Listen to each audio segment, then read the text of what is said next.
Un Milazzo generoso strappa in pieno extra time il pareggio al Paternò che già pregustava vittoria e primato solitario nel girone B di eccellenza e porta a casa un punto preziosissimo per la propria classifica. I ragazzi di Antonio Venuto senza mollare fino alla fine evitano la sconfitta che sembrava ormai certa ed inanellano il secondo risultato utile di fila. Un match che gli ospiti sbloccano al primo affondo quando dagli sviluppi dell'angolo di Maimone Micoli mischia anticipa tutti mettendo alle spalle di Quartarone il pallone che porta in vantaggio i rosso-azzurri. Per l'attaccante ex Modica si tratta della terza rete in campionato. Il Milazzo non ci sta e 4 minuti dopo la potrebbe pareggiare, ma il destro ravvicinato di La Spada trova la decisiva parata in tuffo di Romano. Poi però il Paternò inizia nuovamente a spingere alla ricerca del raddoppio che sfiora per 2 volte, prima con Micoli che al 21esimo calcia colpo sicuro con Tosolini che quasi sulla linea manda in angolo e 2 minuti dopo ancora con Micoli che sul più bello viene chiuso in corner dal decisivo intervento di Leo. Nonostante la pressione operata dagli ospiti, al 45esimo il Milazzo accarezza il pareggio con l'ex Dama che non arriva per centimetri a deviare in rete il cross dalla sinistra di La Spada.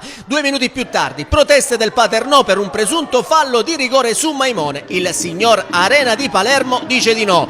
Nella ripresa dopo 1 minuto è il Milazzo ad andare subito al tiro con Gatto, il cui destro sorvola di poco la traversa. Poi la gara vive una fase di stallo riaccendendosi all'80esimo quando Grego col destro costringe Quartarone a compiere gli straordinari, ma quando tutto sembrava ormai presagire la vittoria del Paternò, al 96esimo il Milazzo invece rimette tutto in parità con Gatto che direttamente su punizione, complice anche una deviazione, batte Romano, facendo così Milazzo 1, Paternò 1. E gioia irrefrenabile per il centrocampista rossoblù al suo secondo centro in campionato. Nell'occasione viene espulso per proteste anche Maimone del Paternò con gli ospiti che chiudono di fatto in 10 uomini. Il Milazzo sale in classifica, quota 12 punti e si porta al 5° posto, mentre il Paternò con 15 punti scivola in terza posizione.